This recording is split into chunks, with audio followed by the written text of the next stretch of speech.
In Search of Monsters.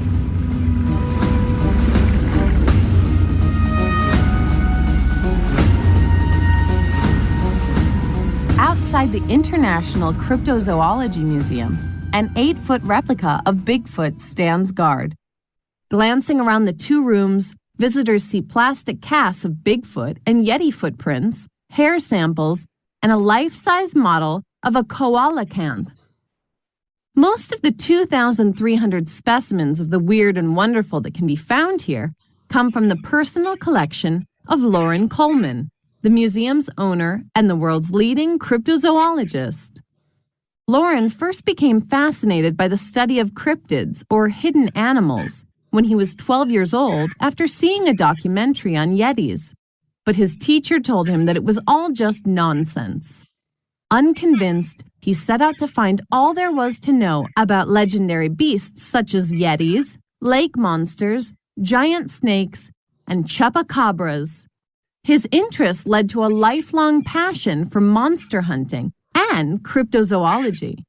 To date, he has written over 30 books and has spent countless hours traveling and camping out all over the American continent and abroad, interviewing witnesses and examining possible evidence of cryptids' existence, such as footprints, hair samples, scratches, audio tapes of screeches, and videos and photos. Not surprisingly, Loren is often the first person TV producers turn to when they want an expert on the unexplained. He holds a BA in zoology and anthropology, an MA in social work, and has done postgraduate work in sociology and anthropology. His opinion is valued because even though he firmly believes cryptids exist, he still demands hard evidence. Until I have a hair sample or footprint or twisted branch, I'm really kind of skeptical, he says. 80% of all accounts are ordinary animals. A few fakes, a few hoaxes. But it's that 20% of unknowns that keeps me going. A particular interest of Coleman's is one of the most famous cryptids of all, Bigfoot, or Sasquatch, which is said to inhabit forests mainly in the northwestern United States. He believes that there is lots of convincing evidence of its existence, including the famous 1967 Patterson-Gimlin footage of a Bigfoot walking into the forest.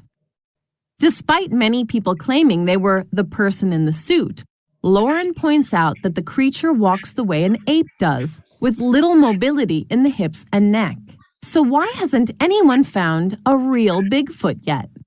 Well, Loren points out that until 150 years ago, it was believed by most people in the Western world that mountain gorillas didn't exist, and before that, the giant panda was virtually unknown.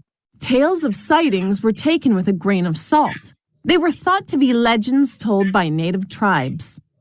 Respected scientists had to change their opinions, though, when these creatures were found high up in the mountains and deep in the forests.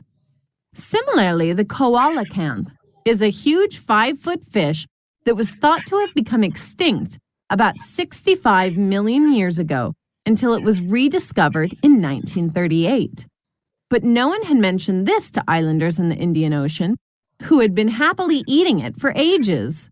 So if a fish from prehistoric times is still swimming around, why can't Bigfoot and other strange creatures be hidden away in a forest somewhere? Loren argues that cryptids are not monsters at all, just species of animals that are few in number, live far from human settlements, and are highly secretive. Cryptozoology is definitely Loren's life. But has he ever seen a cryptid himself? He admits that one dark night on the way home, he glimpsed a large, panther-like creature, but he's reluctant to call it a cryptid. Western science decides if animals exist or don't exist, he says. Loren isn't trying to prove anything to the world. He just wants to find out the truth.